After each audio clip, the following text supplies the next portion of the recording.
ये जो गुजरांवाली वाली कोर है ये शकरगढ़ बल्ज या सियालकोट सेक्टर को देखती है। मतलब उन्होंने अपनी जितनी भी कमांड की वो उन्होंने भारत के अगेंस्ट की।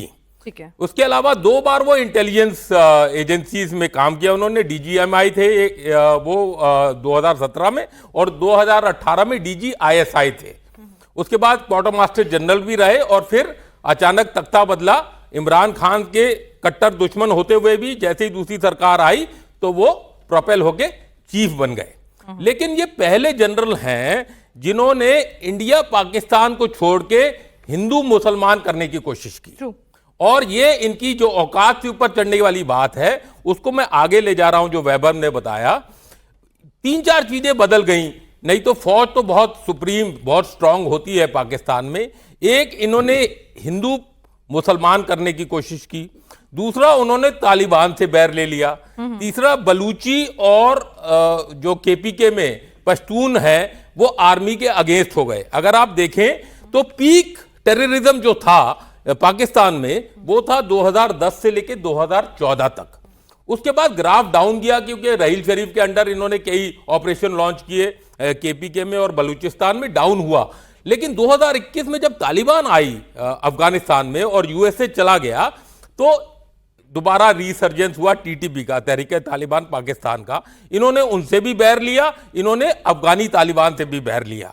तो ये जो, और तीसरी जो सबसे बड़ी चीज जो बदली हुई, इंटरनल सिचुएशन तो कमजोर हुई कि ये जो भारत है ये मोदी और योगी का भारत है।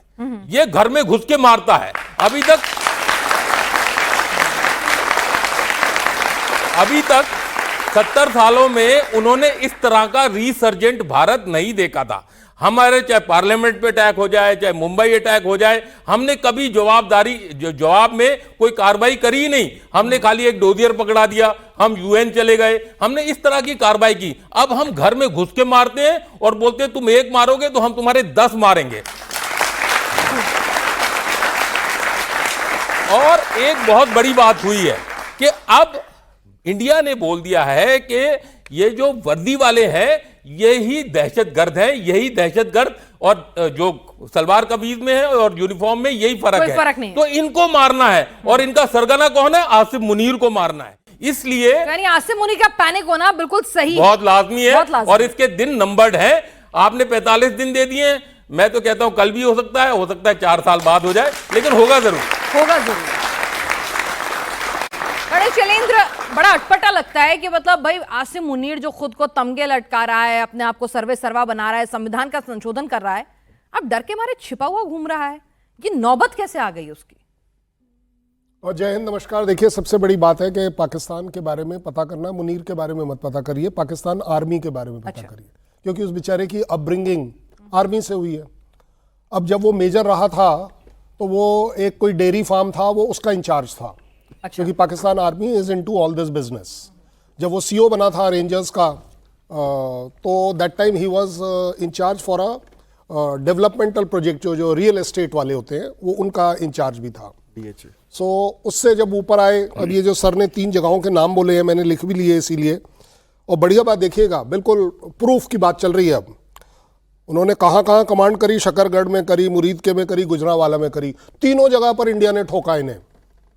मतलब अगर इनकी एज अ चीफ थोड़ी कोई अच्छी पकड़ होती उस जगह की, उसके जगह के नॉलेज की, आर्मी की, तो भाई साहब यहाँ पर कुछ तो करते आप, कुछ तो बचा पाते अपने आप को।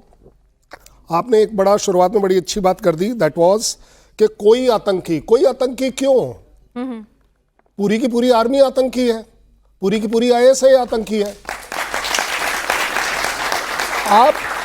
आप समझने की कोशिश करिए। आप चीफ बन जाएं, आप सीडीएफ बन जाएं, आप फील्ड मार्शल बन जाएं, मुझे कोई प्रॉब्लम नहीं है।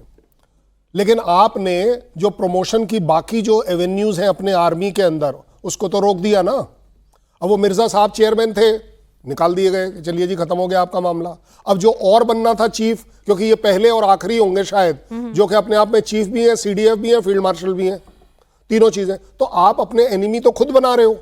और उससे भी बड़ी बात जो मैं कह रहा हूं, आप कह रही थी बुलेट प्रूफ जैकेट, और वो जो गन उसके तकिए के नीचे है, वो इसलिए रखी जा रही है कि किसी दूसरे के हाथ से मरने से अच्छा है खुद ही मार लो, कम से कम ये तो हो जाएगा। कि देखिए जी, मैं अपने देश के लिए शहीद हो गया, मैं अपने देश के लिए शहीद हो गया। अगर आप एक अच्छा एनालिसिस करके देखें,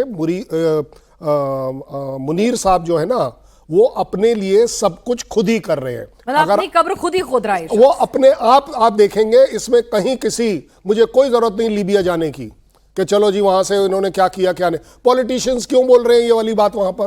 क्योंकि पॉलिटिशियंस के दिल में तो है कि ये बंदा नहीं होना चाहिए, पब्लिक के दिल में है कि ये बंदा नहीं रहना चाहिए, लेकिन बोल इसलिए नहीं पाते क्योंकि अगले दिन आपको गायब कर दिया जाता है। ये पाकिस्तान की ट्रेडिशन रही है। सो बी रेस्ट एश्योर्ड, मुनीर जैसे कैरेक्टर के लिए आपको कहीं किसी की कोई जरूरत नहीं, ये अपने आप खुद अपनी मौत इनवाइट करेंगे। चलिए, हिंदुस्तान के लिए तो अच्छा है, लेकिन